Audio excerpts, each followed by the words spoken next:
Not ready yet. 1 minute. Technically, Started a little early. our computer says 6. Our clocks Yeah. no longer in service. Good? Okay. I'd like to welcome everyone to the March 9th meeting, 2021 of the Guyman City Council. At this time, I'd like to invite the youth pastor of Victory Memorial United Methodist Church, Jeremy Herrera, for the invocation. Please stand.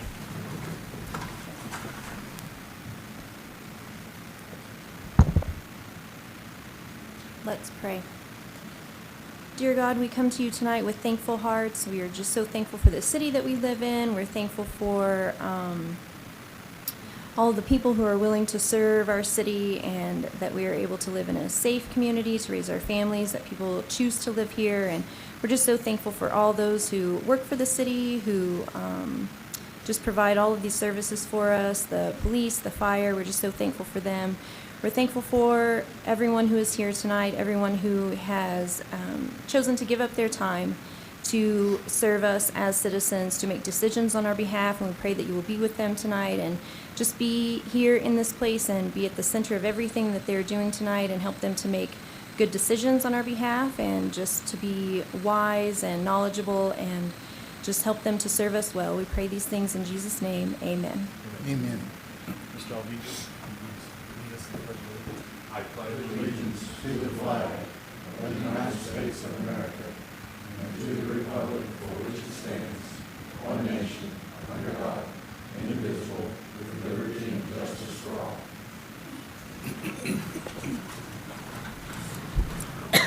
Call this meeting to order. Item 2, attendance roll call. Livingood, Here. Alvidrez, Here. Swager, Here. Peterson, Here. Hoffman, Mr. Petty, Here. Mr. Dunham. Here. Item 3, public comments and announcements. Okay. Item 4, approval of the consent agenda. I'll make a motion that we approve the consent agenda. Second. I have a motion and a second. Peterson, Aye. Swager, Aye. Alvidrez, Aye. Livingood. Aye. We've got 4 ayes. Item 5, discussion and action to engage Eric Christensen Design Group, Ltd., to prepare an irrigation design development plan for Sunset Hills Golf Course in the amount of $18,500. Okay. Well, the Golf Course Rehabilitation Task Force has met. They had Mr. Christensen give us a presentation over what it would take to rehab the irrigation system at the golf course. He presented a preliminary plan at that time, and but kind of told us that if he needed to do more, if he was to be required to do more work, we'd need to engage him to do that. The cost would be a lump sum payment of about $18,500. And this would provide us with the engineering and the plans to and specifications to bid this project out. His initial estimates of project cost would be is approximately $1,348,000. This project was not planned during the budget process. The task force met and felt like we could reallocate a portion of the building maintenance, the maintenance building funds that we have budgeted of $125,000 to pay for the cost of the engineering. But we are still looking for different avenues to fund the payment of the construction. Mr. Alvidrez, Mr. Swager, have I missed anything? No, you pretty much covered it all. The initial studies for the irrigation system were done roughly about 8 years ago. They're basing the estimation on golf courses similar to Sunset Hills and geographically close to Sunset Hills. It's a good estimate for a 3-tier, 3-row system. Considering everything that Mr. Christensen has told us about the company that will be doing the work, they take on some pretty big projects, some high-level golf courses around the United States. So it is a big project. It is needed. The golf course has needed some renovation for some time now, and I think our rehabilitation task force has really stepped up and identified everything, possibly not everything, but a lot that needs to be brought up to par. No pun intended. And I think it's a good plan, and like you said, the next step would be to engage so we can get, this is not necessarily putting the funds there to move forward with the irrigation system, but it definitely it starts the process that's needed. And we all know we've been in our positions for a while. We know what's needed out there, and this will just start the process of the golf course rehabilitation. Mr. Schweiger? I'd just like to add that I believe we've started going out for bids for the bathroom remodeling out there, if I'm not mistaken.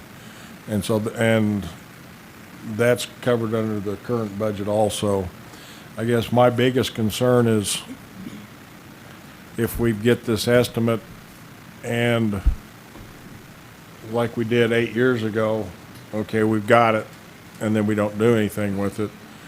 You know, right now we've got 4 task force, and we really have not decided which one is a priority, and or which, and the second one or third or fourth. So, you know, I realize we can take this out of the golf course's budget, and that's a plus as far as I'm concerned. And but I'm also concerned are we wasting that $18,500? And if I remember correctly, from what I've looked at, we had originally received an estimate about like what we have tonight.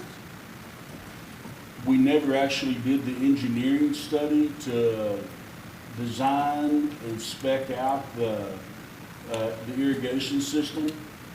And I would say that if we move forward with this tonight, that won't be a waste of money, because if it's not this budget year, if it's next budget year, or if we are able to get a grant that allows us to do it this year, or some shape or form, we will still have the plans, and a worst case scenario would be they would just need to be tweaked a little bit. Okay. In the future, if we don't act on them right away. Okay. So I don't really see this $18,500 as being a waste. It's getting us the engineering that we need to have done, the same as some other engineering we'll talk about tonight. And with doing this, correct me if I'm wrong, Mr. Dunham, we're going to do a water study that's involved in this, water savings, labor savings, manpower savings. Water conservation is a big topic in this area, so that would be a benefit from the initial process to outline those positives of the water conservation and man hours, labor. So I think that's a good avenue to attack it from, and this is going to begin that process. Any other discussion? I make a motion that we engage Eric Christensen Design Group to prepare an irrigation design development plan for Sunset Hills Golf Course, amount of $18,500, item 5. I'll second. I have a motion and a second. Peterson, Aye. Alvedras, Aye. Swager, Aye. Livengood. Aye. We've got 4 ayes. Item 6, discussion and action to engage Park Hill Cardinal Engineering to prepare bid specifications and construction documents to rehabilitate .46 miles of roadway along 4th Street between the railroad track and US 412. Well, this is coming out of the Street Rehabilitation Task Force. We're at the point of trying to determine the costs on some street rehabilitation. There are several areas that we're going to address, but the street, and I've scaled this back a little bit from the Street Rehab Task Force request because the initial engineering costs kind of shocked me. But originally we had looked at doing about 1.2 miles of roadway. Part of it was, this .46 miles was 4th Street from the railroad tracks to Highway 412. And then the other section that we had originally slated was for 5th Street.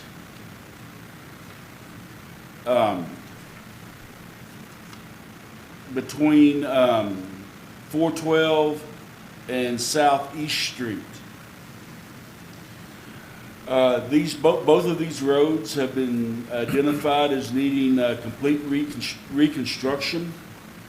So thus we need to have the engineering done to make sure we get the grades and the crowns and the slopes all right, and to have the specifications to send to prospective bidders. The original cost to have 4th and 5th Street done was $138,200. And this would be to design the work, prepare the specifications, bid the projects, and oversee the construction. So when I got that, I asked the engineers, Park Hill Cardinal, to scale that back to just 4th Street, and we would want to look at doing 4th Street first, and then in phases and then next do 5th Street. Part of the bid that they have submitted, or the quote they have submitted for this work, is just the 4th Street design, bidding and construction, but it would also encompass the surveying and the geotechnical services needed for both 4th and 5th Street. There's some economies of scale that we can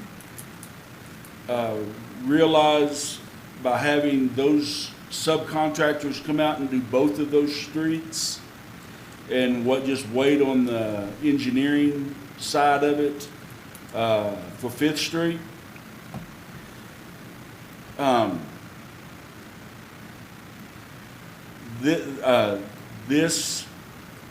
This quote is for a total of $90,000. And, let's see, my math isn't working well in my head right now. $90,700. If we went ahead and did the construction and engineering on Fifth Street, we'd be looking at an additional $47,500. I'm recommending tonight that we do just the engineering for Fourth Street, but do the geotechnical services and the surveying for both Fourth and Fifth Street. Again, this won't be wasted money because that geotechnical work and that survey work will still be good when we come back and do the engineering, the civil engineering side for Fifth Street.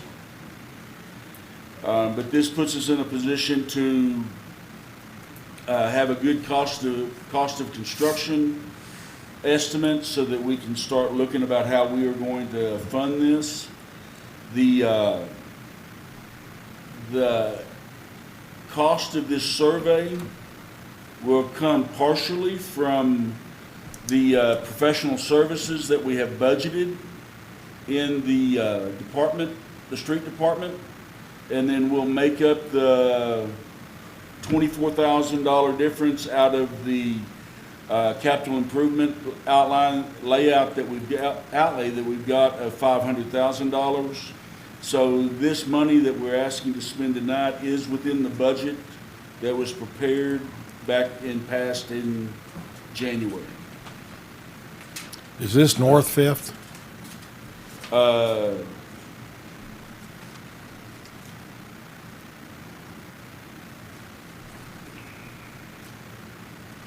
Yes, I believe so. Have you driven South Fifth? No, I have not driven south yet.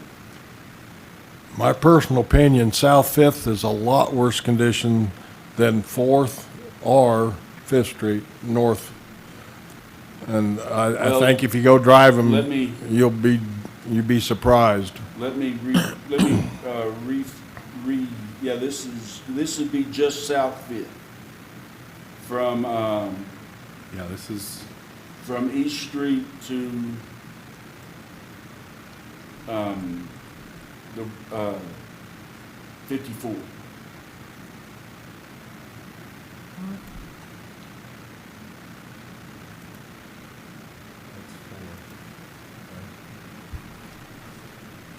And these are the streets that were these are the streets that were recommended by the, street task force.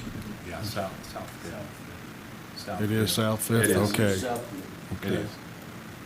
That was my concern, because Yeah, 'cause I think North Fifth was on the last Yeah. geo bond and we didn't want it on there. Yeah. South Fifth and North The Fourth. South Fifth, Southwest and Southeast Fifth. Yeah, that stretch of road, right? Okay. That's what you're talking about. Yeah. Yes. Right. Is That- pretty bad. My question, I guess, are we concerned about the condition of the roadway or the drainage? I think it's both. Both, I believe, is the answer to that question.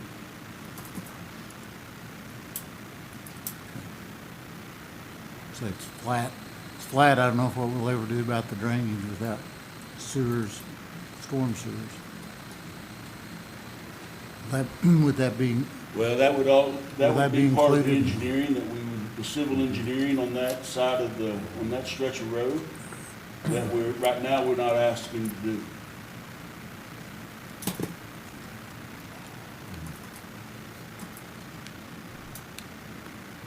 That would be, if we were to do the civil engineering on that stretch of the road, that would be the additional $47,500.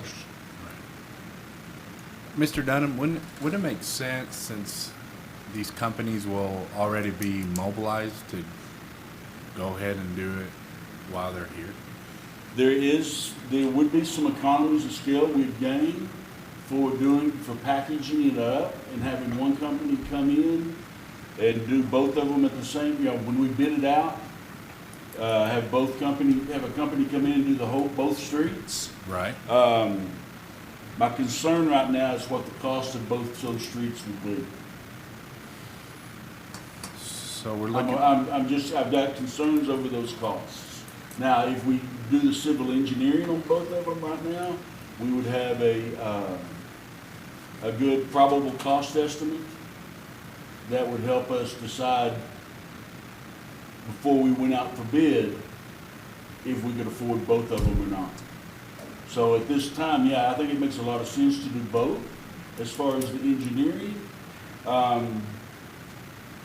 But it was just a concern of the additional $47,000, and if we actually had the budgetary funds to do both, reconstruct both streets. so the agenda item would then read, engage Part Hill Cardinal Engineering to prepare bids, specification, construction documents for rehabilitation of roughly, what was it, 1.2?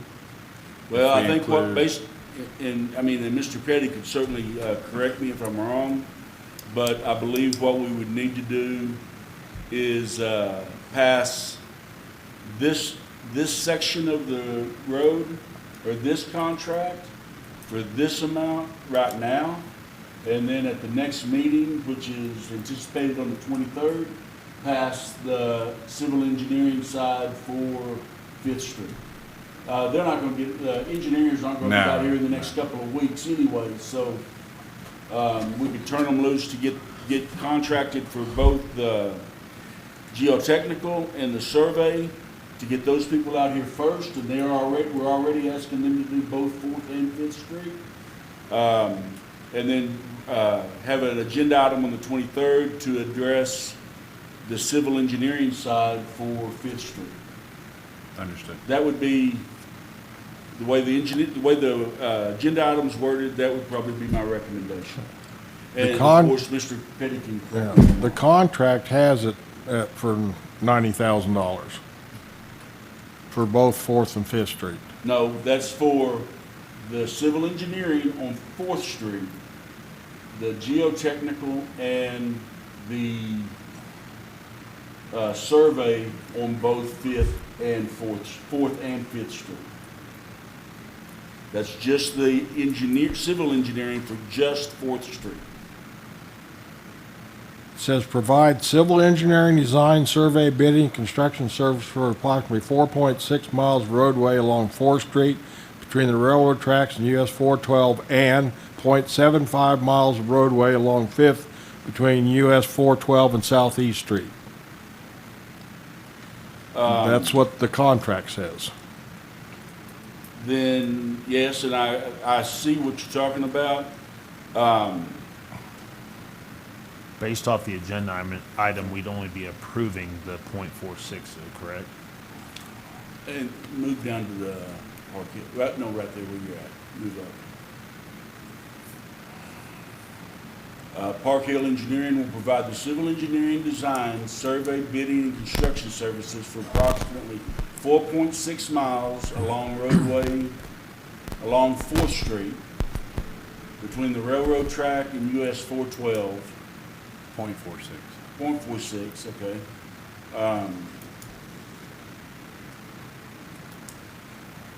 I think they've made a mistake on the letter there. So that we get that out of market. Because that's the letter. What do we just need to And if approve? we look at the contract, the agreement that's down below, go down below a little bit. Down one more, a little bit more. Right there. Description, provide the civil engineering, design, bidding, construction services for approximately 4.6 miles. It's on there also. It is. I know that when I got the original in, which you were not provided, because I'd asked them to pull it out, the civil engineering side of it is 89, for both Fourth and Fifth Street, is $89,500 alone. So I would say that based on my conversations with the engineering firm, they've made a mistake on their contract. And they would need to redo that contract before we sign. So would it make sense to table this item and then at the next meeting? I'll make a motion, we table this item until clarification is forthcoming. Second. I have a motion and a second. Swager, Aye. Peterson, Aye. Alvedras, Aye. Living Good. Aye. We've got 4 ayes. Item 7, discussion action to enter into an agreement with Hornbeak Blatt Architects for the design and construction of a new police station. Okay, this is coming from the Police Station Construction Rehabilitation Task Force. We've kind of decided what, that task force has kind of decided what would be the best avenue to take. And we're at the point of needing to engage an engineer or an architect to design the police station. The contract that's been presented to us by Hornbeck and Blatt is that it's just a standard civil engineering services contract. The overall the cost of the architectural and engineering work would be 1% of the overall construction costs, which we don't know at this time. The geotechnical and engineering and soil testing services is estimated at $4,000. The survey cost is estimated at $5,000. And the structural engineering is quoted at $2 a square foot. Of course, we don't have a definitive answer on how many square feet we're going to need. We know approximately we're looking at about 12,000 square feet. And the mechanical engineering work is quoted at 6% of the scope of the mechanical scope of work. So whatever the mechanical engineering professional scope of work would be, we'd pay 6% of that. Of course, we do not know what that would be at this time. But this is a normal, or a standard quote, standard form of agreement for architectural services. The cost of this, there's a lot of unknowns at this time. It's not just a turnkey project like the street work we just talked about. But we are needing to do some engineering work to first decide what some cost would be if we were to decide to rehab the facility, because we don't have any of that structural costs or engineering work that would be required to rehab the current facility. And we have no construction estimates based on the construction of a new building either. So partially the work is in, the cost is in our hands, depending on which way we ultimately go. I think the task force has a good idea of the way they would like to go. But there are a lot of the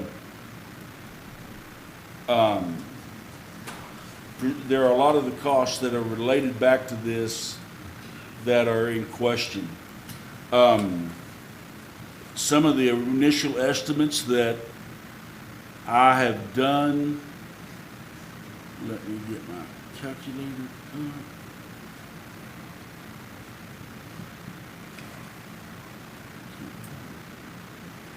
up. We would probably be looking at about a $3 million constructed building. So the overall construction cost for the civil engineering could be estimated at 1% of that. And then we would be looking at the mechanical engineering process, the mechanical and electrical process engineering quoted at 6%, and I do not have a good estimate of what that could be.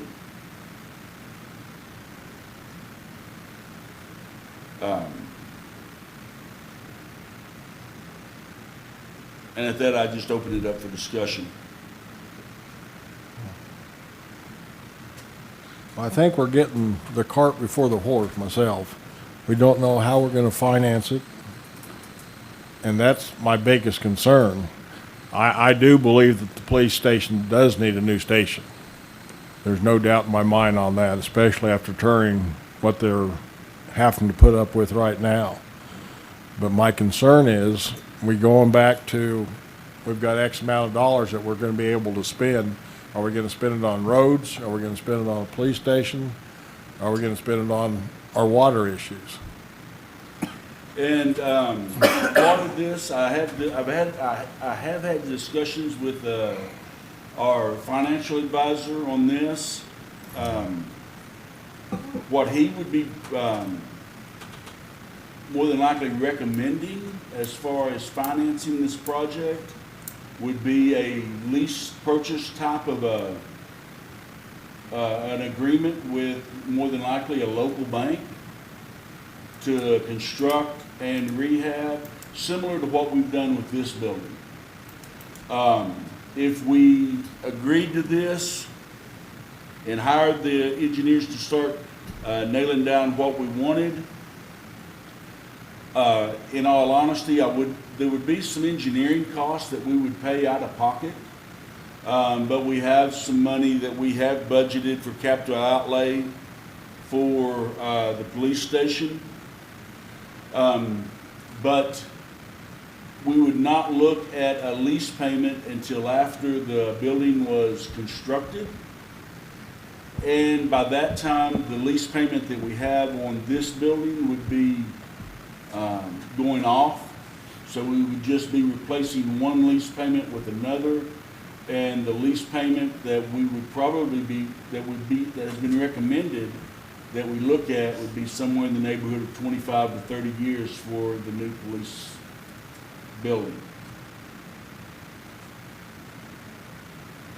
So as far as financing, that would be whether it's this year, whether it's next year, that would be the scenario we'd probably be looking at as far as financing this purchase. It doesn't make sense right now, and we've talked several times about the 2-cent sales tax that'll be going off in 2027. That could be looked at for an extension, but my read on council after the discussions that we've had is that's not something we really want to pursue at this time. And again, that's my interpretation of the discussions that we've had, open for correction. And I don't think that, a GO bond would certainly be something that this would be eligible for if we wanted to pursue that avenue. We would be looking, a very small GO bond passage, but that does require a vote of the people also. But so and the third option would just be to dedicate utility revenue money to go toward the payment of this, but I'm reluctant to make that recommendation at this time. If I were to make a recommendation on financing right now, I would say we would want to put together a bid packet to go to the local banks to ask them for a lease purchase type of agreement, such as what we've got on this building. Okay. Does that maybe answer some of your Sure questions does. for financing? Yep, appreciate it. So as far as the task force is concerned, are we looking at relocating? Is that still the plan, or are we not there yet? I know there's a lot of variables, but, I don't think we're there yet. okay. There is some property that we would like to have if we can make the right deal for it. Understood. Thank you. Go ahead. I'll make a motion that we approve an agreement with Hornback Blatt Architects PC for the design and construction of a new police station. Second? I have a motion and a second. Peterson, Aye. Swager, Aye. Alvedras, Aye. Living Good. Aye. We've got 4 ayes. Item 8, discussion and action to accept lease purchase agreement for cardiac monitors with Anchor D Bank with an interest rate of 2.48% for 5 years. During the last council meeting, you authorized me to solicit quotes from, on interest rates for a lease purchase of 4 new Life Assist cardiac monitors. I did put that out to all 3 banks. We did have two submittals. And Anchor D came in at the lowest rate of 2.48% over the next 5 years. This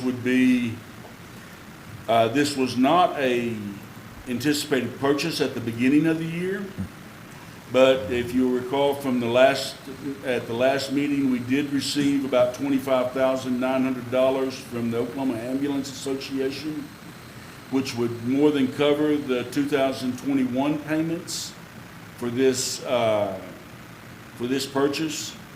And then we would be looking at additional payments of about $26,884 a year for the next until 2026. The total cost of the purchase would be, to include interest payments, would be $134,418 and some change, spread out over the 5 years. Again, we've got the money that we did not expect to come in, we were not anticipating that came in for this purchase, that would cover the cost of this purchase for this year. I would recommend that we execute an agreement, lease purchase agreement, for 4 cardiac monitors with Anchor D Bank at a rate of 2.48% over 5 years. What's the life expectancy of these monitors? I'm going to defer that question to our fire chief, Grant Wadley. About 7 years, okay. So the cost of these monitors are part of the cost of doing business as an ambulance service. Yeah. So if need be, we can adjust our rates to help cover the cost of this? Just a question. We have the ability to adjust our rates at any time we see fit. What I would say that any rate adjustment that we would need to do would be based upon overall operations of the ambulance service. And we would need to do that before we would make any recommendations on rate increases. But it's still a cost of doing business. It is a cost of doing business. These cardiac monitors are a required piece of equipment for our ambulances, the way I understand it. Is that right, Spencer? The ones that we have now are failing, are getting hard to get repaired. And either if they're not already out of compliance with the health department, they soon will be. So we're going to need to be buying cardiac monitors.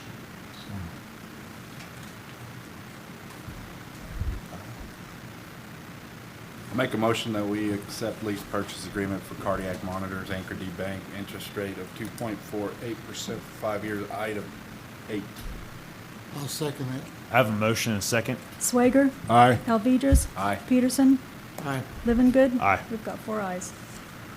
Item 9, discussion and action to accept resumes and bios from individuals within the city of Guyman for the vacant at-large city council seat.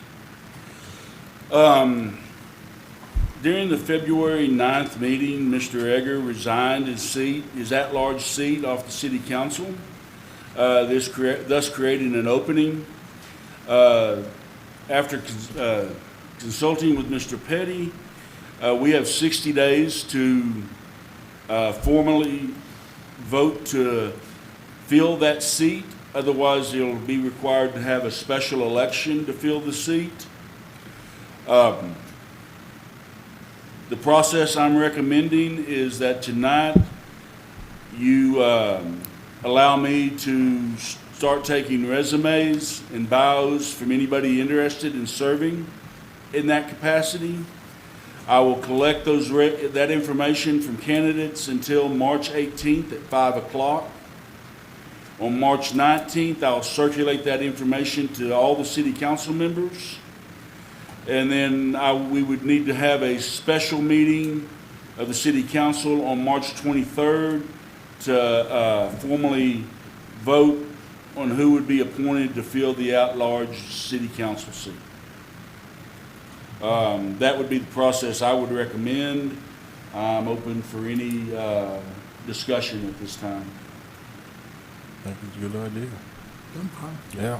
Make a motion that we accept resumes as outlined by the city manager with a decision to be made, hopefully on the special meeting on the 23rd, if resumes are received. I have a motion and a second. Swager, Aye. Peterson, Aye. Alvedras, Aye. Living Good. Aye. We've got 4 ayes. Item 10, discussion on the compensation of city council members after election. Well, at the last city council meeting, there was some discussion about compensation for council members.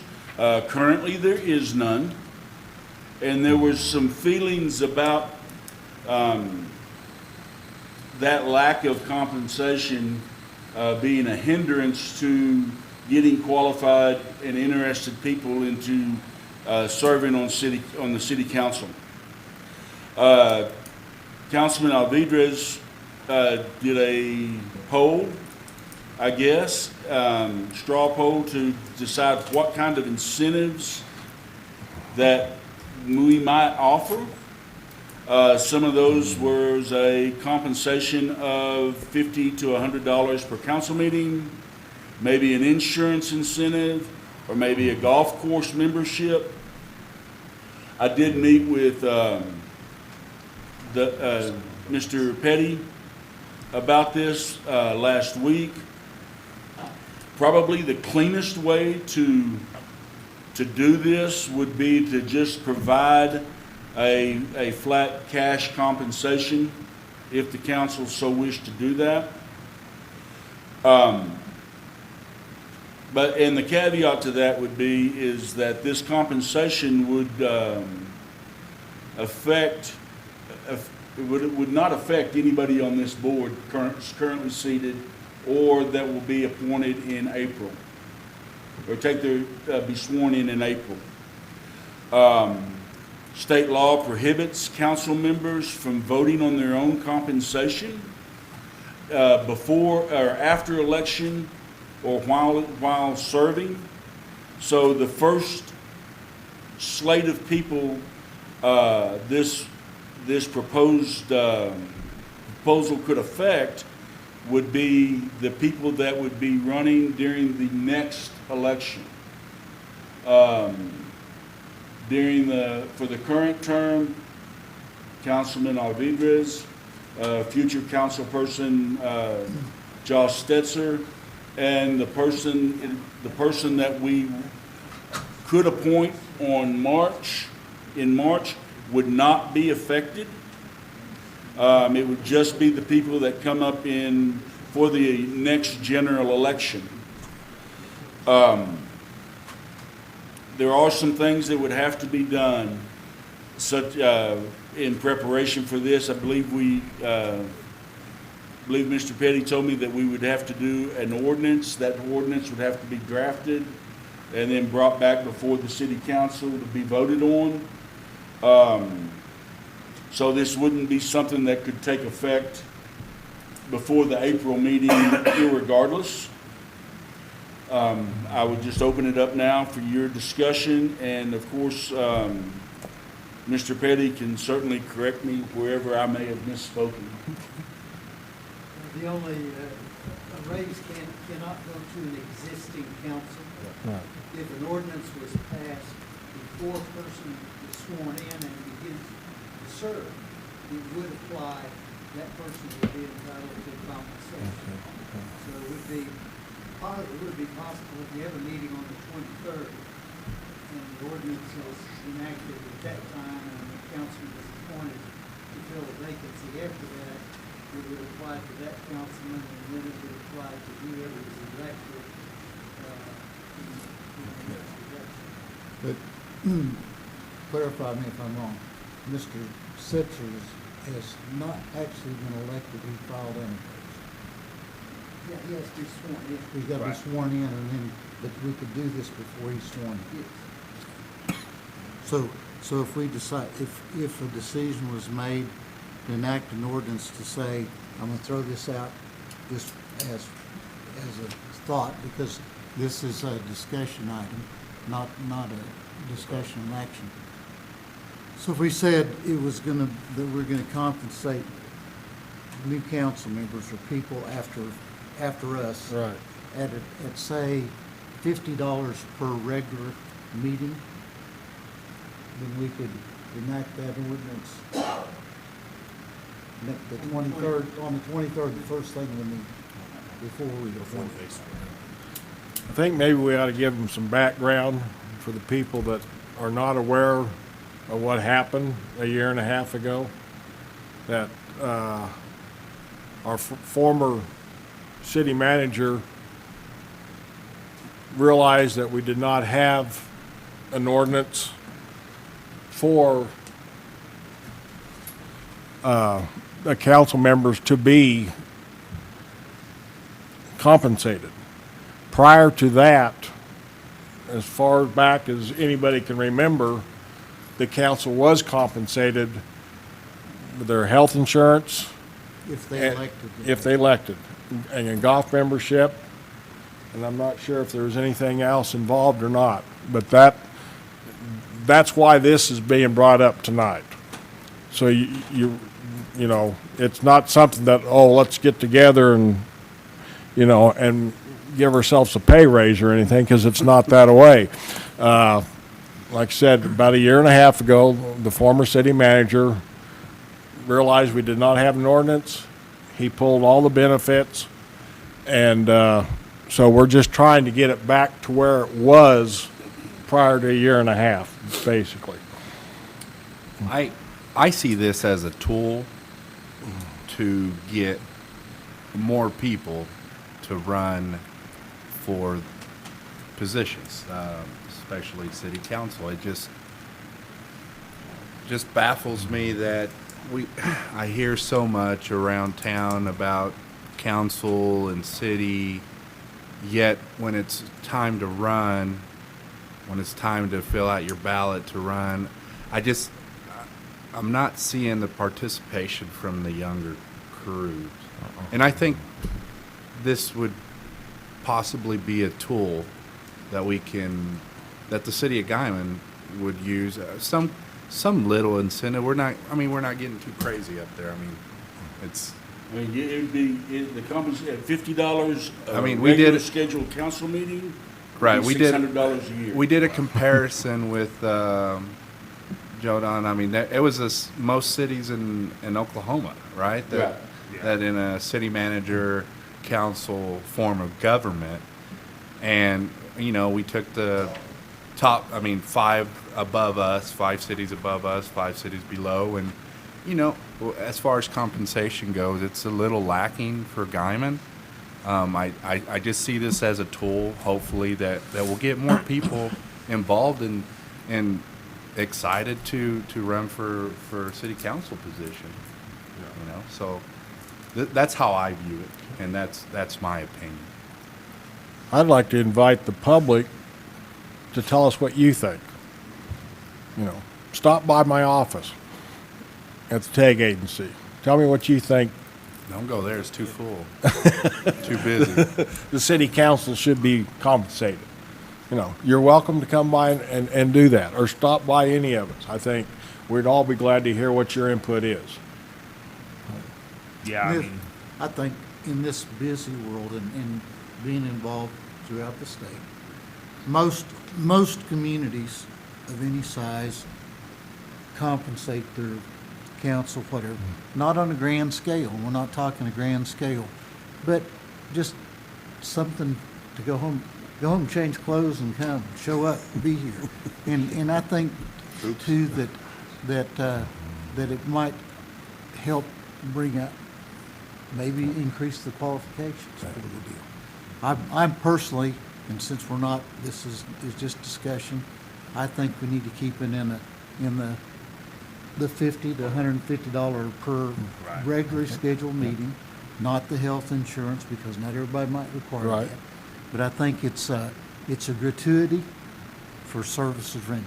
Most of your boards of directors, for instance, Tri-County, handheld telephone, those folks get per diems, they get paid, they get things like that. And it's just something to kind of help compensate you for the time and effort you put into it. Because I know I put $50 worth into this deal today, I think. yeah, when you look at Yeah. comparable towns, you're looking at anywhere from $300 to $2,400 to $1,200 to $3,000 annually, and so I think in the $50 to $150 range, we're fair comparable to towns our size. If anybody'd like to raise their hand and talk tonight, we'll listen to you tonight. Anybody got any suggestions? No, Certainly, if anybody, if the public would like to send me an email, I will certainly pass that on to city council members. Mr. Petty has. As an I would need a number to draft an ordinance so you could consider it at the meeting of the 23rd if you wanted it to enact it then. So what we got this week to figure it out? So I mean, you, Okay. Or now, no, or- well, I'd have to have it. This would be the time, since the council is present, to kind of express a consensus. You can't adopt the ordinance tonight, but you can tell me what you want in it, and then it would be considered at the meeting of the 23rd. I'd like to get some public input. I mean, I just think, let them think what value we are, or not valued, so whatever the case may be. You really want that? Yeah, I do. But I think if you need something by the end of the week, then that gives us a couple of days, and then we can tell Mr. Dunham, and he can tell you. Will that work? That'll work if I have it by Friday, sometime before noon Friday. Okay. I can have you an ordinance. Okay, appreciate it. Yeah. Thank you. All right, any other discussion? Okay. Item 11, acknowledgement of the receipt of federal assistance from Coronavirus Response and Relief Supplemental Appropriations Act, CRRSA, for the Guyman Public Airport in the amount of $13,000. We received a notification from FAA that we were receiving some additional corona relief funds that was not expected during the budget process. I have signed the documents to get those funds headed our way, or at least where we can put in for the payment of those funds. There are some things I would like to see about repairing at the airport with these funds, but these funds are different than our previous funds in that there are some restrictions on how they're spent. So I would like to have just an acknowledgement that we received it so we can record that in the minutes tonight. And then at a future meeting, I will bring back a budget amendment for your approval to designate how these funds would be spent or allocated out for the airport. But for tonight, all I would like to get is a acknowledgement of receipt so that we can have that in the minutes, so we can accurately reflect and report that in our next audit. We acknowledge. I'd like to acknowledge of the receipt of state aid grant from Oklahoma. Oh, that's not it. Acknowledgement of the receipt of federal assistance coronavirus response relief supplemental appropriations, item 11. I'll second whatever you said. We have a Second motion and a thing I second. I don't think she heard Yeah. you. We have a motion and a second. Acknowledge it. I don't think we need to vote on it. Right. Okay. Item 12, acknowledgement of the receipt of state aid grant from Oklahoma Public Libraries and Library Systems in the amount of $13,601.00. This fund, pretty much the same thing. We did receive a grant from Oklahoma Department of Libraries. We anticipated this grant during our budget process, and these funds were allocated out through our budget process, and just need an acknowledgement of receipt so that we can accurately be reflected in our audit for 2021. Acknowledgement of receipt of state aid grant from Oklahoma Public Libraries, Library Systems, amount of $13,601, item 12. Item 13, discussion and action to nominate up to 2 candidates from Guyman for a 3-year term of the Oklahoma Municipal Assurance Group, OMAG, Board of Trustees commencing on July 1st, 2021. This is pretty much an annual deal. OMAG, who is our insurance carrier, puts out for election for a Board of Trustees. This year, there are 2 positions open for OMAG's Board of Trustees. You have to be a member city to serve on the board. The people that are up for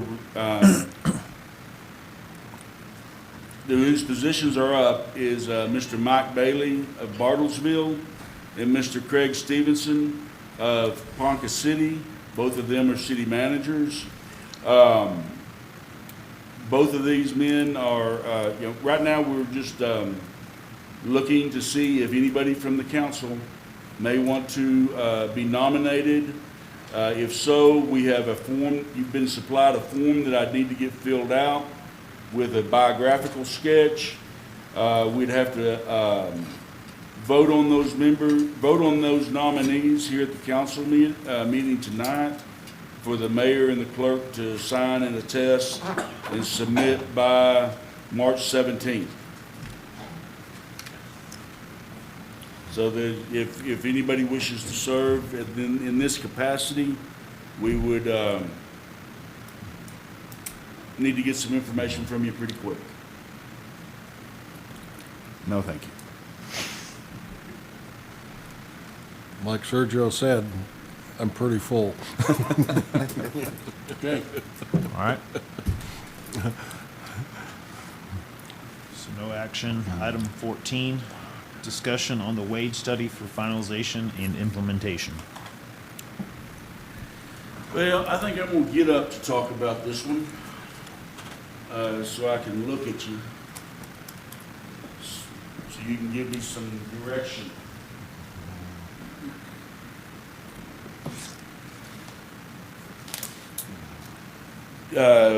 To let everybody know kind of the background of this, a year ago, when I was hired, council pretty much charged me, I felt, with determining if the city of Guyman's wage rate was appropriate. My thoughts and my feeling from council at that time was that council felt like the wages may be a little low. Over the past year, it took us a while to find a accounting firm that would be willing to do the wage survey that we were requesting. Finally got contracted with R.S. Meacham CPAs out of Clinton, Oklahoma, and they have provided us with a final report now. Each of you do have I have provided each of you with a copy of this report. Be quite honest, I was a little surprised at the results. They compared us with other municipalities that provide the same type of services we did, or we do. There is a community of 3,000. There's a community of 9,000. There's a community of 11,700 and a community of 12,000. I don't know the specific communities that we were compared to. But I could probably go find out. All these communities were in northwest Oklahoma. We were also compared with the Department of Labor wage rate in northwest Oklahoma. Now, basically the findings that they have submitted to us are that we're in an acceptable range. We're not paying really too low for a lot of positions. We're really not paying too high for positions. But we are within an acceptable range of municipalities that provide similar services. This wage rate does not take into consideration what some of our local industries may be paying. When the accounting firm contacted the industries, they were not provided that. The industries would not provide that information to them. We have used some of our local resources to see about getting some of this information. We have reached out. We haven't got a response from every industry we've reached out to yet, but we have received from some. And if we look at those, the industries that have been provided to us at the beginning of this year, as part of the budget process, we made the decision to move our minimum wage to $14 an hour and increase all other non-contract employees 4%. Now, we did talk with our contract employees, our fire and our police union, and both of them accepted a 4% increase in what their negotiated rate was. The police department did put a caveat on it that they would like to renegotiate wages after the wage survey is done. Put a time frame on it to start somewhere at the end of this month, first part of April. We have not started those renegotiations yet, but I anticipate starting those closer to the beginning of April, when we get some, when we can start getting some information in and start making those discussions with the police department. But for every other employee, we raised them to $14 an hour as the minimum starting wage. We didn't adjust part-time labor. Now, as we look at, like I said, we're in an acceptable range. There are, we're not too low, we're not too high. My question to City Council is for some direction on where do we want to be? Do we want to be toward the upper end of that range, or are we okay with where we're at? The other thing I would like for City Council to consider and advise me on is there's a lot of talk right now in Washington, D.C. about raising the federal minimum wage to $15 an hour.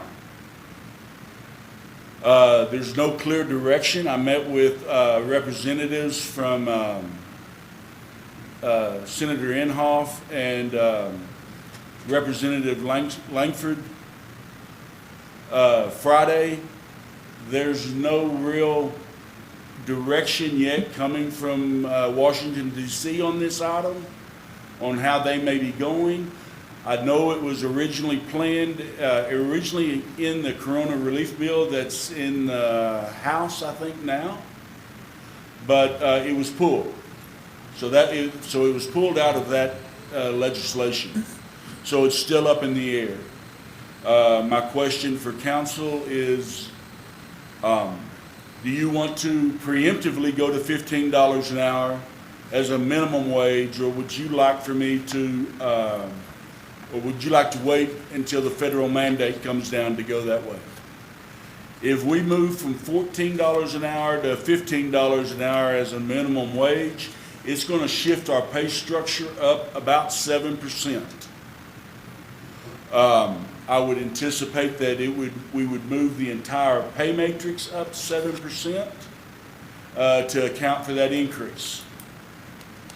Again, these are for non-union employees, non-contract employees. Any changes in those rates would need to be negotiated with the unions.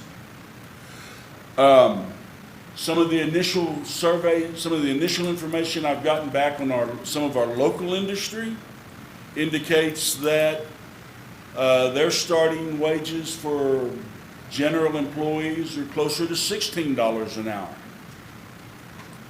So that's something that we should consider. Do we want to be more competitive with our local industry? If we increased our pay matrix to a minimum wage of $16 an hour, that would be about a 14% increase from where we're at right now.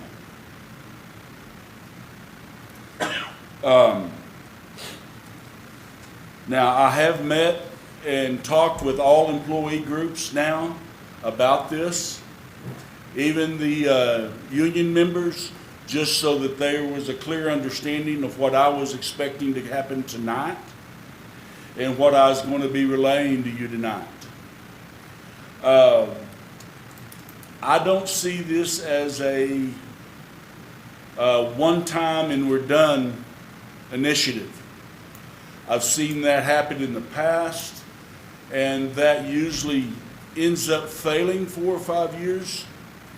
And the process isn't followed very stringently, and people are giving, the pay matrix I have prepared right now, based on the $14 an hour, has a 4% increase between grades, and there's a 3% increase between steps, and there's 10 steps per grade.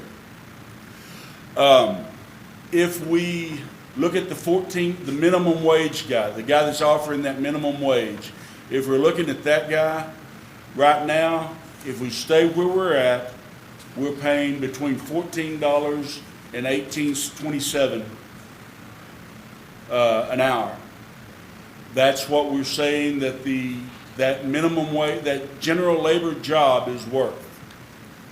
There are several positions that are in that pay band. I've provided that all to you in folders and emails that I've given you.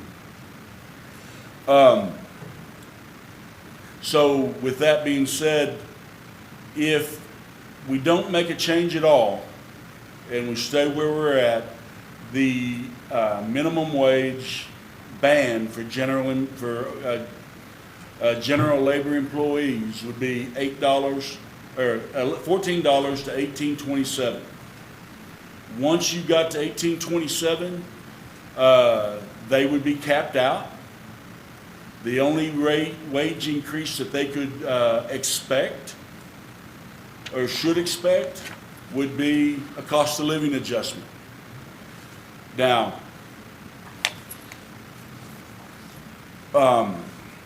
all of the, I've explained that to all of the employees.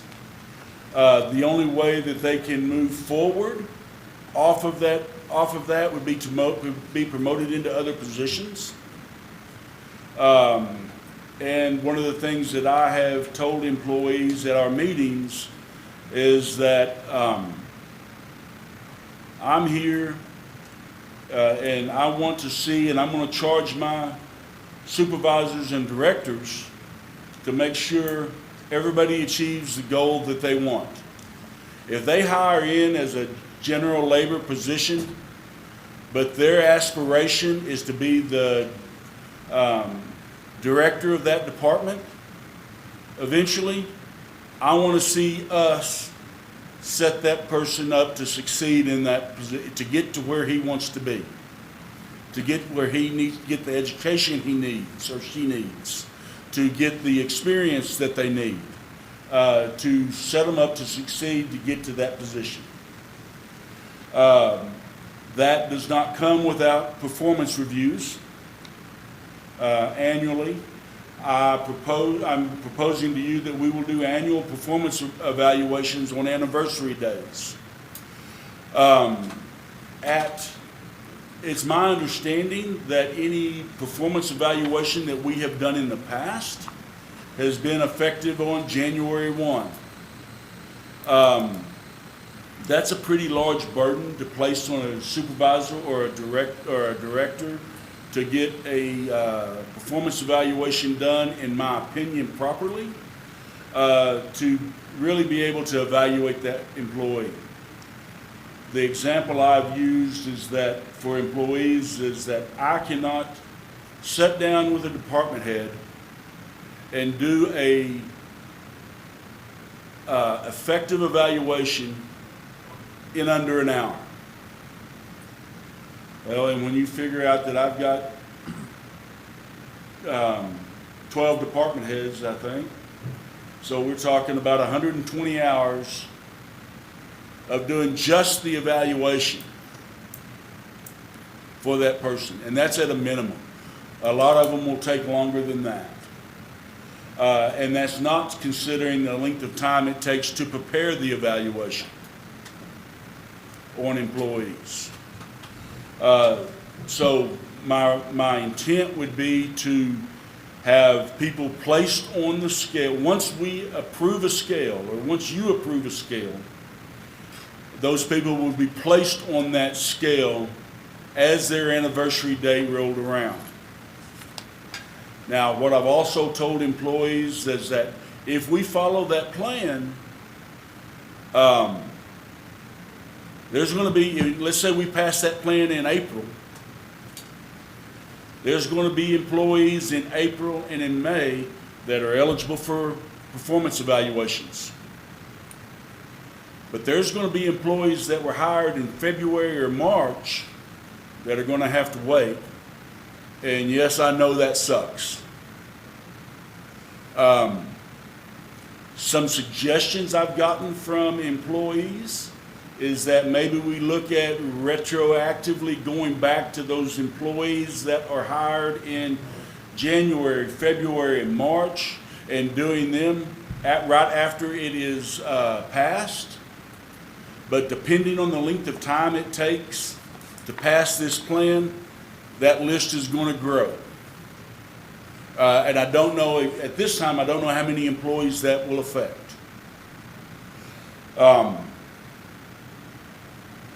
One of the things that I felt like you would want to know is how much would this cost us? I can't give you an accurate evaluation of what this plan would cost us until I know what the minimum salary we want to start with is. The other thing that I've told employees is that one of the things that concerns me about a program like this is that it gets passed and it's treated as a one and we're done, and it never gets increased. Or it's 4 or 5 years before anything is done with it. If that happens, what I will predict would happen was that supervisors and directors would give step increases as if they were COLAs to help employees stay competitive in the job market, and that. What I would recommend to combat that is that City Council look annually at a cost of living increase a cost of living adjustment to the pay matrix every budget year to go into effect January 1 of every year. And we would use the percentage increase from the Bureau of Labor Statistics. Now, over the past 25 years, I've seen that number as high as 5%, and I've seen that number as low as -2. Now, I would never recommend that we take a step backward. If the COLA, cost of living allowance or adjustment, that is reflected in the Bureau of Labor Statistics is negative, then we remain where we're at. We remain status quo. But other than that, it's adjusted by the cost of living. That should keep our plan alive and active for years to come, if we set the floor of it right now, or correctly now. And then performance evaluations should turn into true performance evaluations, and step increases given out based on an employee's performance, not as they've been here another year, not as if they've been here. They need cost of living to keep up with the times, not for that purpose. But it's a true evaluation of the work that employee has has done over the past year. Have they met their goals? Have they exceeded their goals? Have they excelled somewhere else? I think it's incumbent upon me and our department heads to ensure that we set employees up to never have a bad performance evaluation. If an employee walks into a performance evaluation and doesn't know where he stands with his supervisor, we've done something wrong as supervisors in management. We need to be, if that employee starts to fail, starts to lag in any area, we need to be communicating that with the employee as soon as it happens. We need to be working with that employee to get him back to where he needs to be, or get him above where he needs to be. But then again, I also realize there's only so much that we can do as supervisors and department heads and management. What I've told employees, as an example, if their problem is they're not showing up for work on time, I'm going to have, the supervisor's going to sit down and talk with them. How can we help? What can we do? But the employee's got a responsibility also. I do not expect department heads and supervisors to make phone calls to see if the employee's up and heading to work. We're in the job market. We're adults. I expect us all to act that way. That's the plan I've laid out to the employee groups. Councilman Swagger, I saw that you had a question a while ago. I do have Try to a answer question on, I was looking through this, and like the city of Guyman, some of the pay scales in comparison to what others are paying, and I'm not picking on any particular person, this is just the one that really sticks out to me. It's building inspector. You've got low as $27.72 per hour, which comes out to $57,000 a year. that. Right. I have a hard time paying somebody that kind of money unless they are certified public inspector, building inspectors. I don't want to pay somebody $57,000 that we've hired and are trying to train, and we're paying for his training. And so there's lots of aspects of this that bothers me. Yeah. That the fact that, the numbers are set, and we really didn't have any input into this setting of these numbers. No, and none of us in this room really did.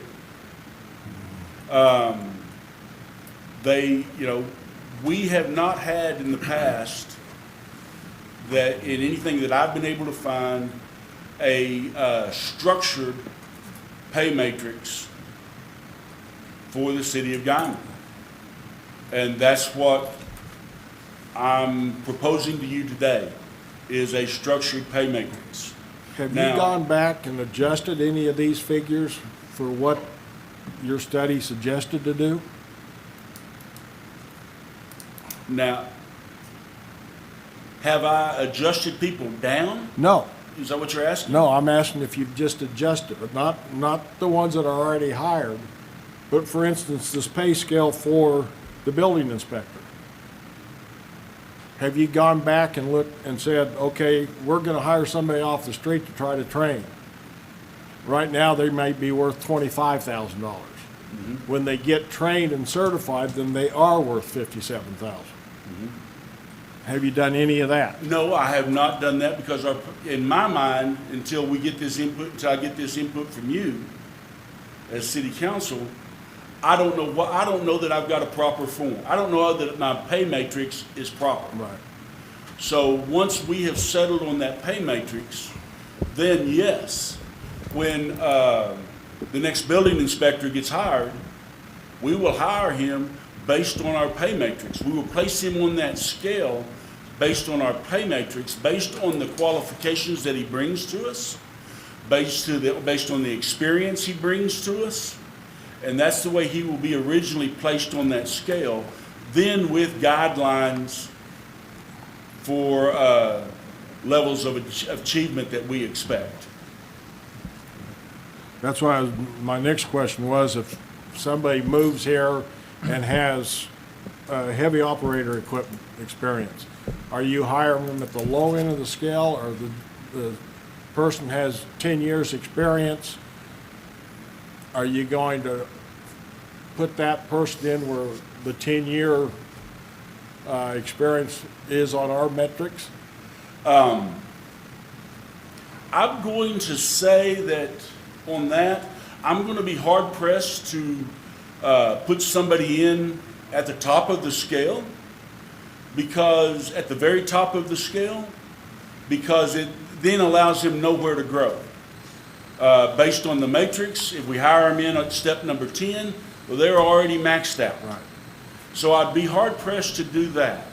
But yes, the qualifications that are brought to us would be considered on the placement of that employee, that potential employee, on that scale. And if he had 10 years of experience that he was bringing to us, I would not anticipate him being at the bottom end of that scale. Those are a few of my concerns, but I don't want to be here all night. Okay?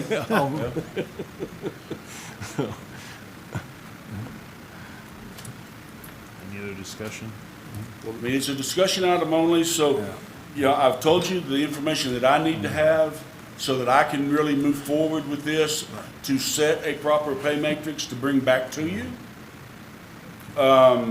If I could just get y'all to respond that way to me, I would appreciate it. That way we can get this wrapped up.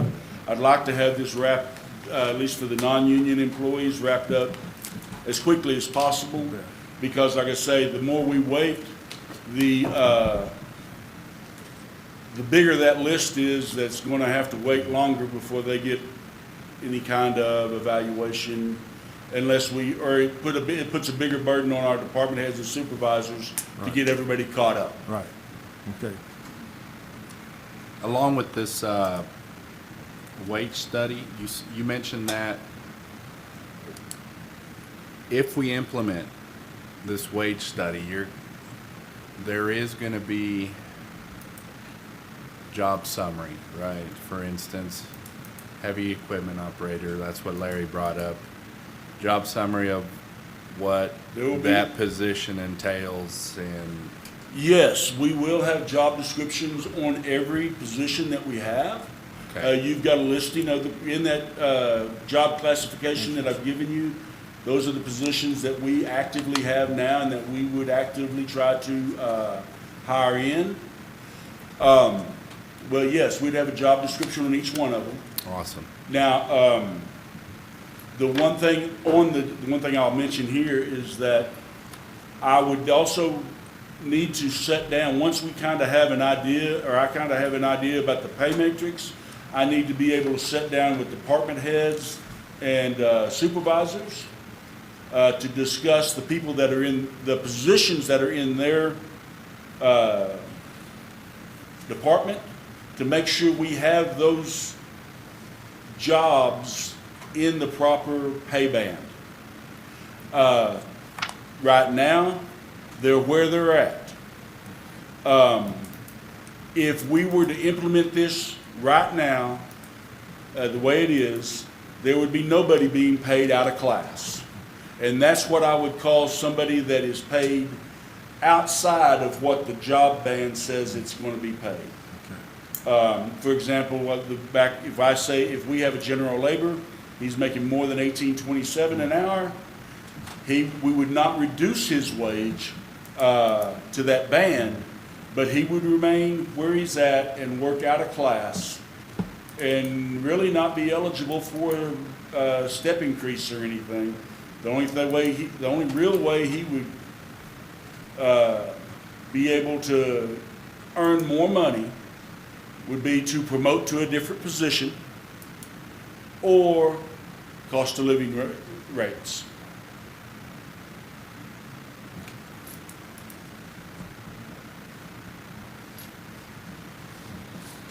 Something like this needs to be done for sure. Need to be able to grade. If I could get your input on that beginning wage, that goes a long way to kind of help me get started on where we want to go. And I guess I'm just going to put in my 2 cents worth right now and tell you that, in my opinion, if the $15 ever gets before the minimum wage, federal minimum wage ever gets to the House and the Senate, we're going to be seeing $15 an hour minimum wage. That's just my opinion. I know that's going to have a lot of negative effect nationwide. There'll be, small businesses that have to terminate people because they can't afford to pay it, or they'll go under. But that's just my opinion of what could happen. Well, my crystal ball, I guess, and it's pretty cloudy. Thank you. Thank you. Item 15, discussion and action to enter into executive session pursuant to 25 Oklahoma statute to discuss employment, hiring, appointment, promotion, demotion, disciplining, or resignation of city manager Joe Don Dunn. Make a motion that we go into executive session. Second. I have a motion and a second. Peterson. Aye. Swager. Aye. Alvedras. Aye. Livingood. Aye. We've got 4 ayes. Would y'all like me there, or would y'all like for me to wait until y'all have a chance to converse? Wait. Okay. Sounds good.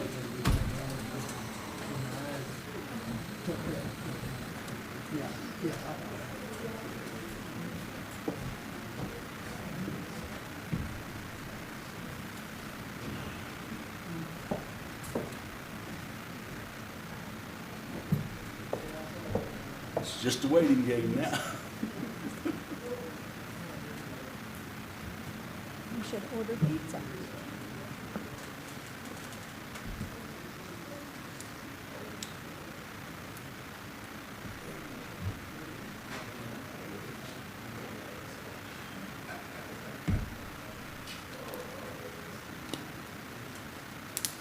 Trash can in here.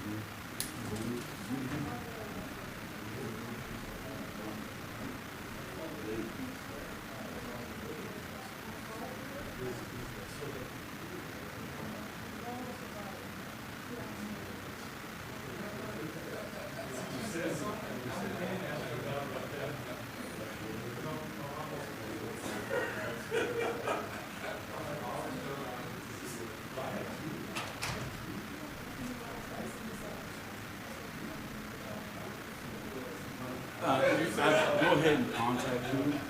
I just saw your email before we came in here. Yeah, go ahead and contact him for that information. City ordinance on chickens Probably. And you're probably not supposed to have them. Well, he said the worst city meeting I think is that $2.5 hours of baby that chickens are not the city. So I'm glad you mentioned something. My wife wants to know quick action. Yeah. I don't know for certain. Well, somebody told me you can, but you can't have a rooster. I don't know. I don't know for certain where places I've been in the past, it's been addressed. It's considered livestock. Yeah, it's considered livestock and falls in the definition of livestock, and you can't have one without a special permit.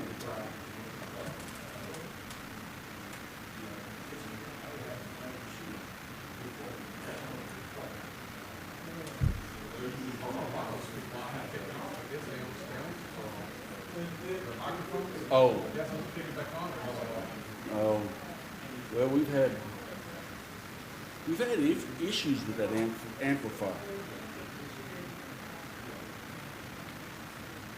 in the past. I don't know where. I thought we had them all worked out though.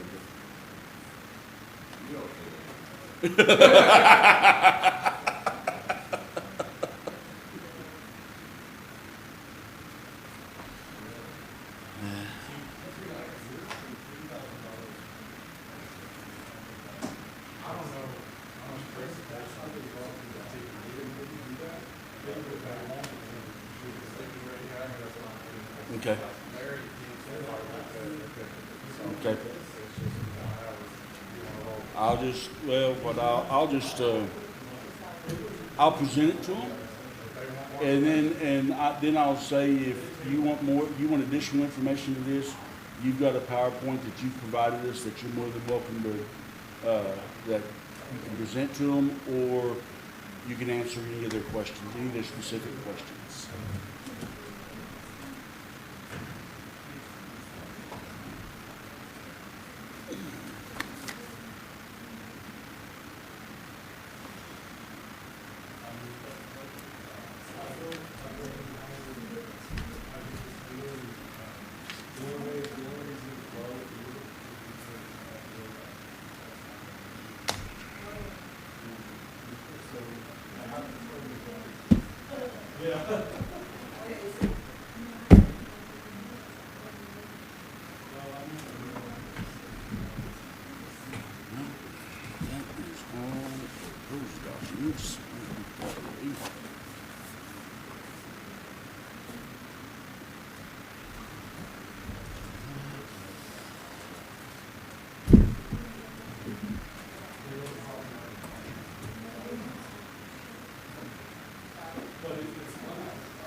Huh?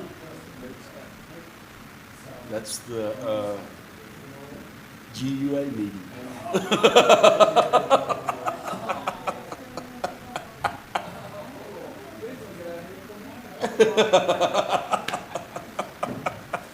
I'm making sure we get our money's worth tonight.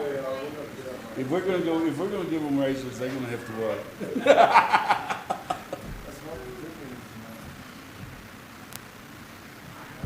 Test, test, test. They have to talk into it.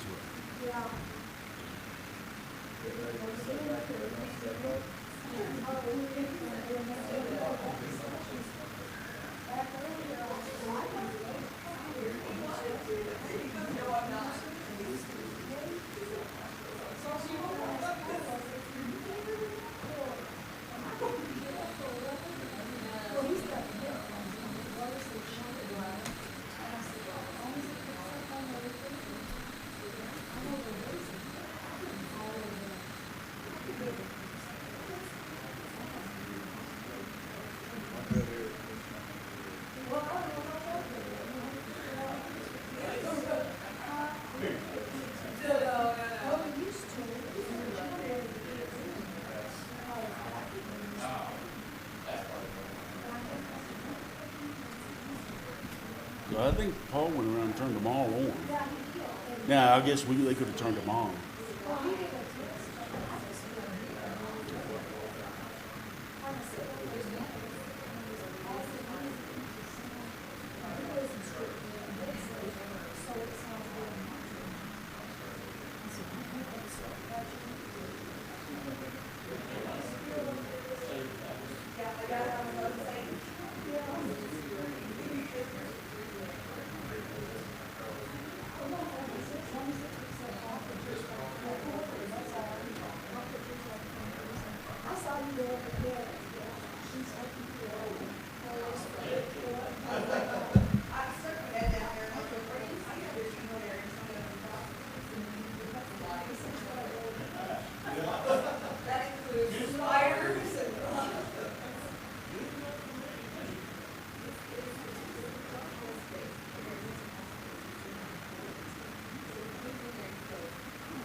He manages all the facility.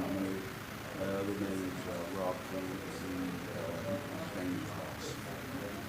He lives in Mustang. Yep. Rob, I just realized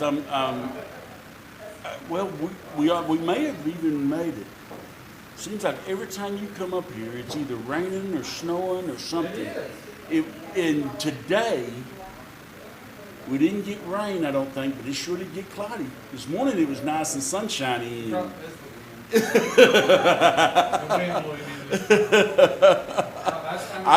don't know how you see. Yeah, I don't see how you bring that all up here with you, but. As he's heading that way, he's bringing the rain with him, so. Of course, then y'all unfortunately be Yeah. I don't know anybody. I don't think we'll turn down moisture right now, especially after last Thursday. No. I've been told him that, so I'll fill him in there. Yeah.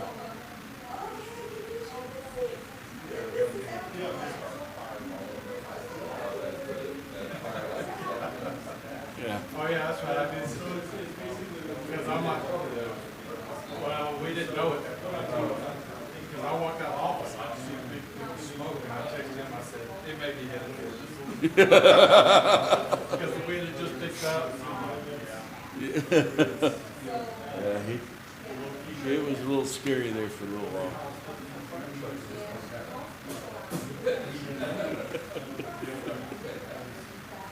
That's one thing our fire department don't do, is slack on anything. So, they're well equipped for pretty much everything.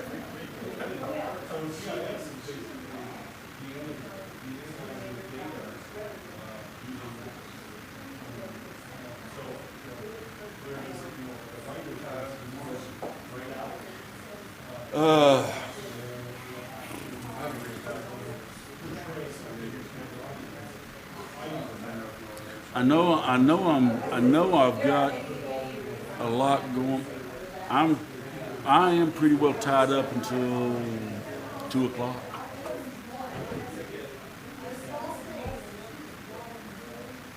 I've got a staff meeting at 8 that I expect to last. Starts at 8:30, and I expect it to last until about 10. Then I have another guy coming in at 10, and that'll probably last an hour. And then I'm meeting with Sean over lunch.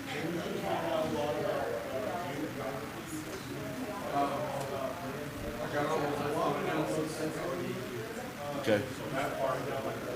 All right. And I guess you saw my email. I got to thinking about that the other day. I was going through emails and I'm going, crap, did I do that? I emailed her and she said, no, you haven't given me anything. And then you emailed me, well, you had that publication yet? I'm going, hell no. Let me do that right now. That's my fault, because usually I'll CC Tracy, and I asked Tracy, I said, Yeah. something come up, you go, what are you talking about? I'm like, I didn't send that to you. He goes, well, I said, forward it all to him. Yeah. It was like, yeah. No, that's okay.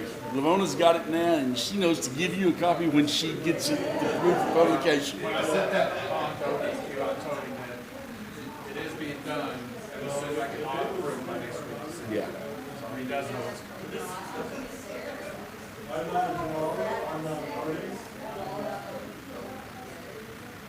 Say all that, it should be. Okay.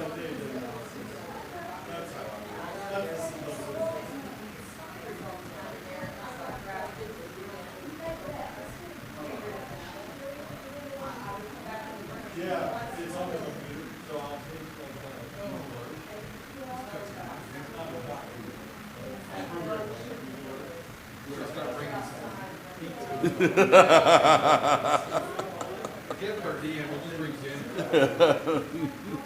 Yeah. Yeah.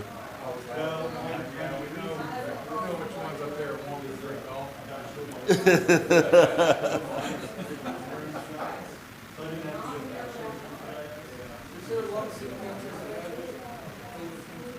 Oh, yeah. Yeah. It kind of runs the gamut, but there's quite a few that get paid something. See, in Altus, I think when I was there, they were paying maybe $500 a month, I think. Here's the thing, you start paying, and they're going to want to have 2 or 3 council meetings a month now. But it's only regularly scheduled. What they're saying is regularly scheduled. Yeah. So that's just 12 unless they I'm change it. saying they're going to want to take 2 or 3 a month.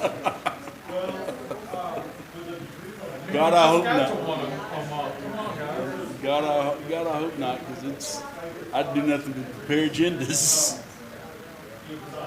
That's in Alba before we had 2 a month before then we went to 1.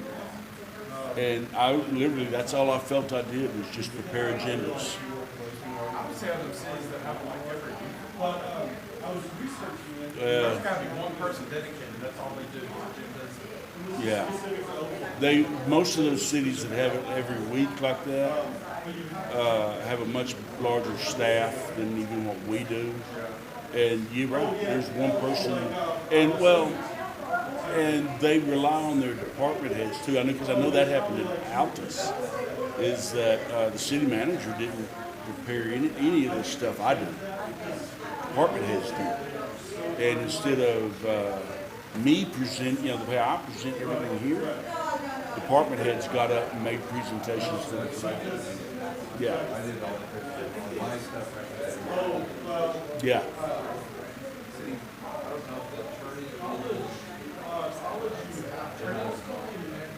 You see, in Altus, what it did was it went to the city manager's secretary, admin assistant. She put it all on the agenda and labeled it and everything else. The attorney blessed it, Yeah.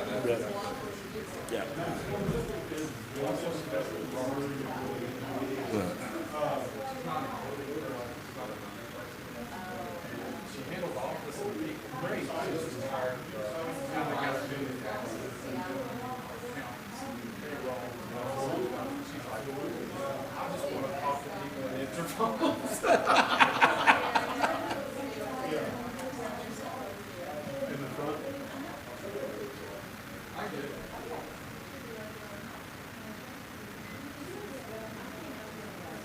All right.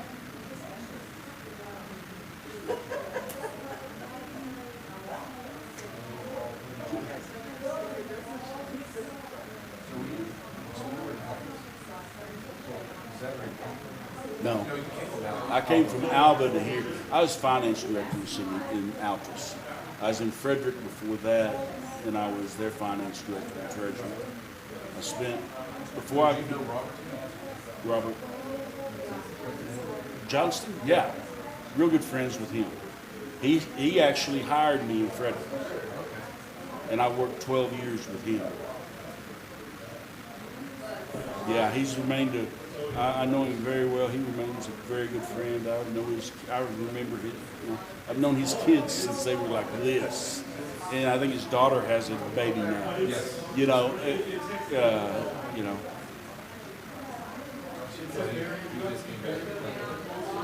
Yeah. Yep. Yeah, he is. You won't find a better manager there. But he's a good manager.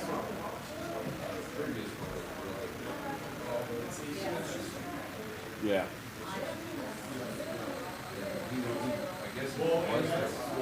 He started his career in Clinton.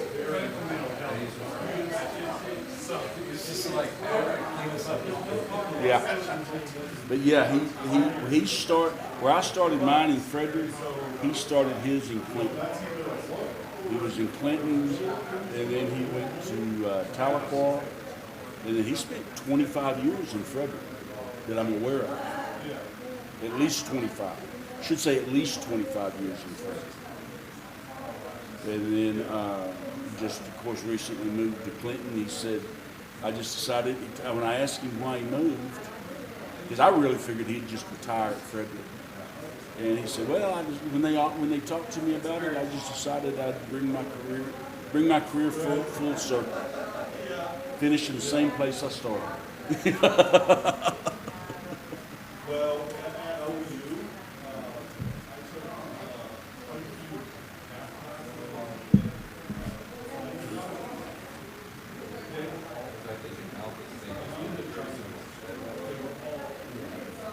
Oh, did they?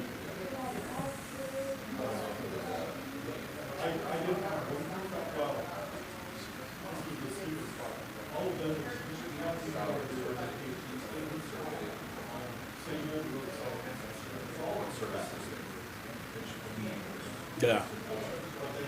Get rid of.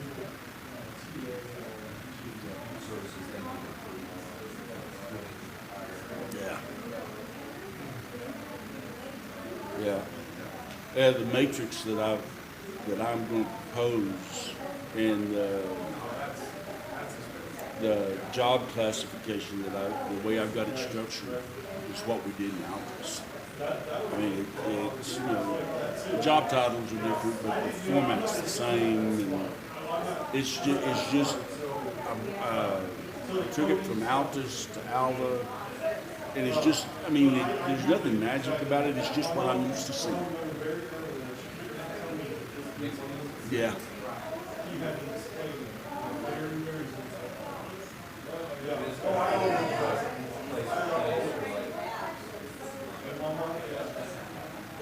Yeah. Yeah.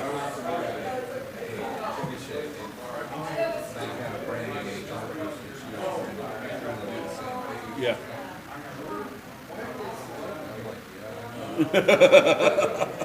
I'm right there with you. Yeah. Yeah. It's kind of like, it just provides some structure, provides some guidance for hiring new people so that you do it, you're doing it consistently and you're doing it the same. just works.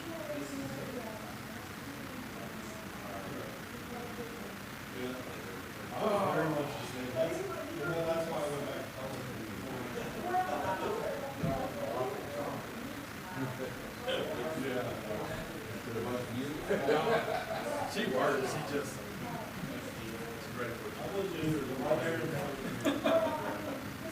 Who's that? My wife. Oh, She teaches part-time at the university, but they just, they keep telling her, oh, we got a full-time job coming up. So she's kind of been putting it off, leaving where she's at full-time. And, we drive to the university, and the state's just like, well, we'll give you a couple more classes, we'll just keep going. Now they're all went to online, so she's able to start looking at elsewhere for employment, where she can do her classes at home at night. yeah. Because where she says now, the problem's even if they're off here, you gotta go over and teach. Otherwise, you're gonna do that. Criminal justice and psychology. She has a master's in education, a bachelor's in. Oh, she has. I was fixing to say, I don't I'm want her. crazy, she's getting up. I was going to say, I don't know that I want her here. She's going to tell me I'm mentally unstable. When we transfer here, her Texas license will transfer over. Oh, yeah. And she went through the head of the state, so they like, well, you gotta go back and get her. She went back, got her, she's almost got a third. And she just said, you know what, I'll work $250 an hour, I'm just not gonna do it. Yeah. So I'm trying to fight, because even after she got those, you're like, well, when do you need to do your $3,000 an hour? Yeah. She's like, I've already done that. So she said, I'm not going to. Yeah. Yeah. Yeah, but that's, I've already got somebody at home telling me how mentally unstable I am. I don't need to. It's so funny, she's mentally unstable as all of us. I guess that's what makes her good counselor. She knows how crazy she is. She just embraces it. Yeah. The real people we gotta worry about that are crazy, we don't know they are. Yeah. Yeah. The 18-year-old is running all over Texas and Oklahoma and Kansas starting fires. And you know what's so funny? Is 90% of the time, the ones that do that are the ones that fall. Yeah. I'll tell you, there's a fire. It's something about the excitement of, Being the first responder. yeah. Yeah. That's crazy. They said he's been doing this for 3 months. I think that's what I heard on the radio. Been doing it for a while. You said 1,200 or something, total acre. Yeah.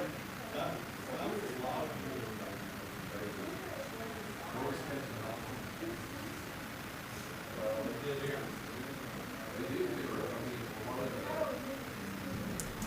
He said some in Kansas. All right, he's running this. He even went down to Texas, didn't he? Did I just dream that? He might have did. I don't know. I haven't really read the full report. I was kind of curious over it. All I heard was what was on the radio. 30-second blurb they did. And it was,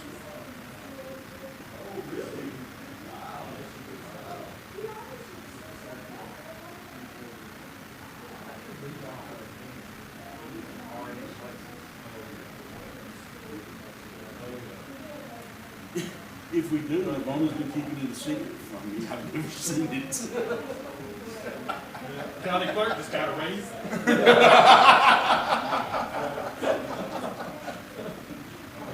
City clerk. Was that default? Oh, they get this much. Yeah. My anniversary next month. We need to go to 60. Bumped it up a little more. We got to know, we stopped doing the hospital. We just did them, we did oscillate for a long time. You know, there's, I don't know, different philosophies about it, I guess. You know. My thought is that if you do the proper cost of living, and you treat the performance as a performance, then you're going to get people that excel and keep it up, and you're rewarding the people that are getting better versus the guy you're just giving a raise because he's been there another year.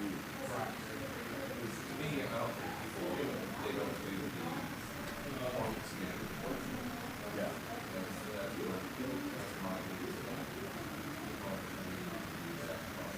Yeah. Well, I don't know, for me to give you a seated,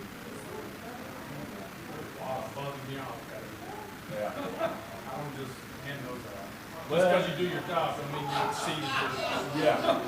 Well, and that's it. And my thought would be, if I'm going down through there and I'm just checking your satisfaction, that what that tells me as the manager that everybody's doing their job, but that's all they're doing.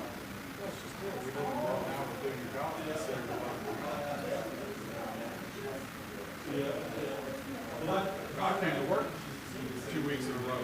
Yeah. On time. You're supposed to be here. That's, yeah. Where we.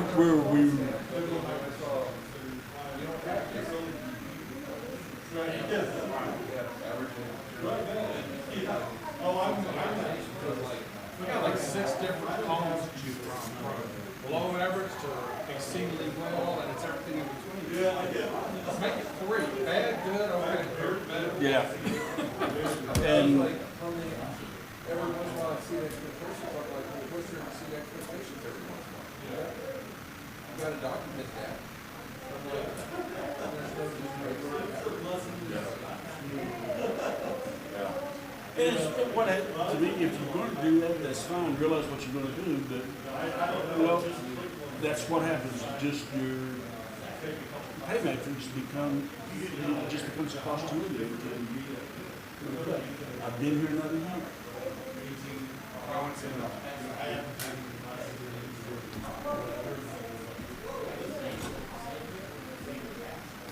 You've already been here a year. Year yesterday. Jim was the one who told me, he said, yesterday was the day I was hired. So, a year yesterday.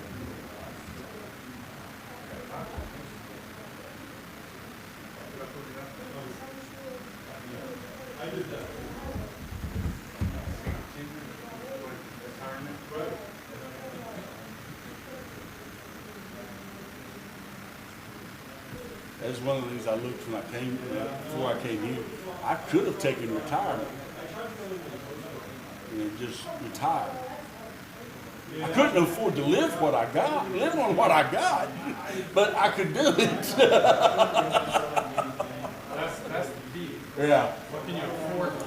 yeah. I'm just gonna work my time, that's pretty much it. Well, I figured that's what's going to happen with me. Like I said, I waited until I was 40 to have a kid.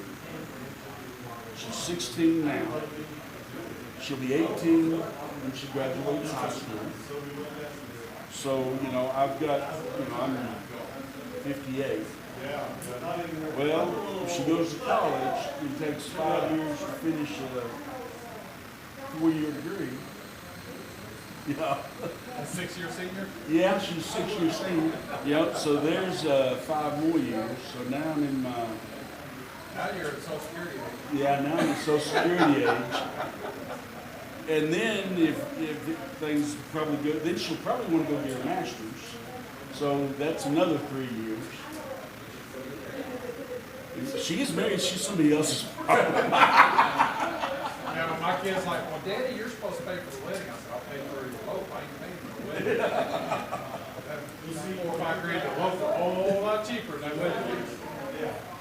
Yeah. I went out, we had an excursion last weekend to Amarillo, just my daughter and the prom dress shop. Yeah. Yeah, it was. I've done that 3 times. And, yeah, I found the rack that said 60% off, starts at $49. said, you need to be shopping here. And she didn't. She chose a dress yesterday, and all I'll say is it wasn't in the $49 range. Molly can be like that, just go around. Exactly. I'm in my phone. Yeah. I rented mine. I told her, I said, you just went to the secondhand store and get one. We got some. She said, Dad, you do not wear secondhand prom dresses unless they're from another city. You don't wear the same dress as somebody else. Hey, I was there with 50 other guys all wearing black tuxes. Yeah. My oldest and youngest. Well, that's cowboys in the pants, shirt, and careless. They have quite a few faces on it. She did say so for and then they called me, hey, we need money for mom. Yeah. So they figured out, you gonna make her do it. And I cashed out for the car. Yeah.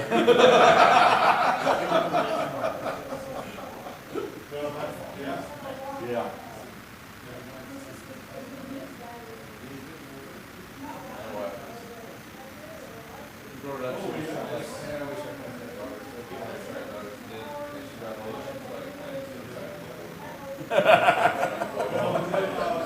Well, I had a stepson, and all I'll say is they have a whole different set of unique challenges than what my daughter does.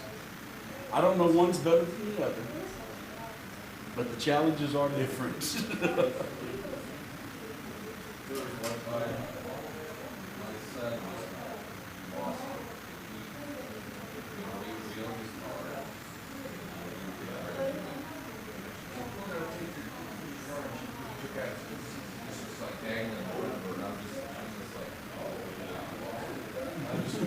Over here, you can deal with her. You are on your own. Yeah. Yeah, I tried that one, son. Go ahead. Go ahead, try that. I know that when I was in college, of course, my brother's a big guy like me. I'm almost little tiny. Her dad was there, and she had been disassociated from her dad for 40 years. It was a long story, but she finally got reconnected, and he was there visiting, and oh, she got in our face. She was just.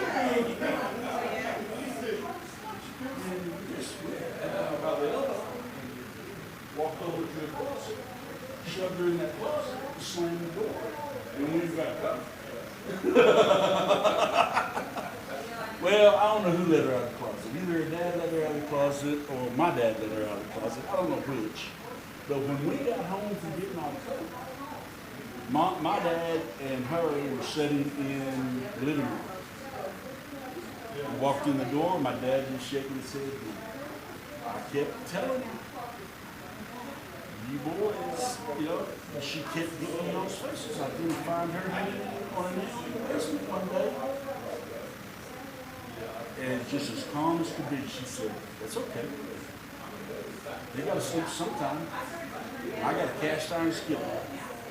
I guarantee you to this day, the only thing that goes through my mind is my mother standing over me going, Jerome, bang!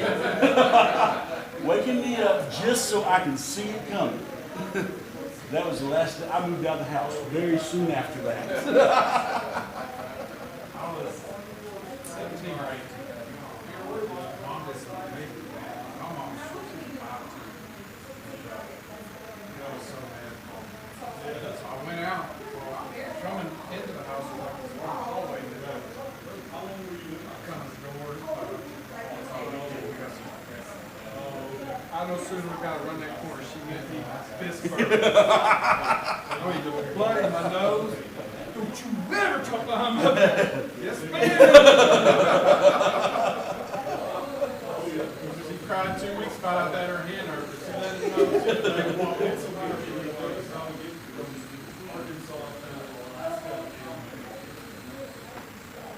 Thank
you.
big amount of,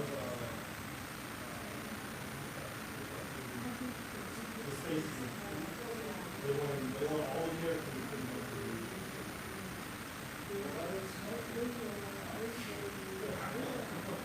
Well, the guy, who is it? Iglesias. The movie for Big Fast. Israel Iglesias. He plays, he's already.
Signatures, that's all I do.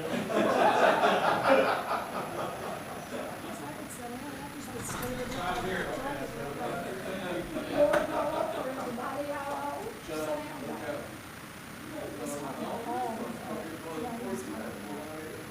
Don't tell me we're being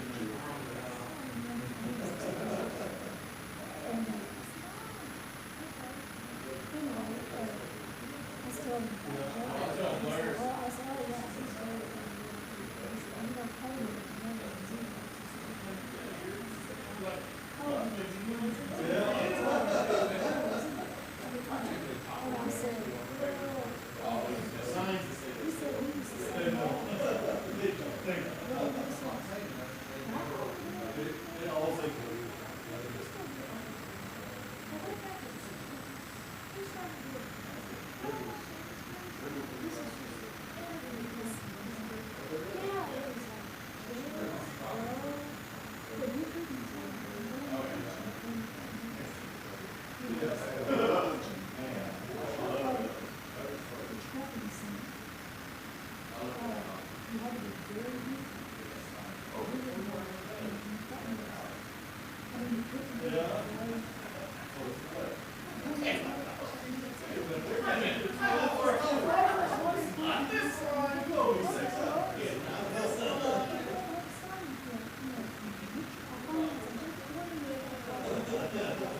I was going to.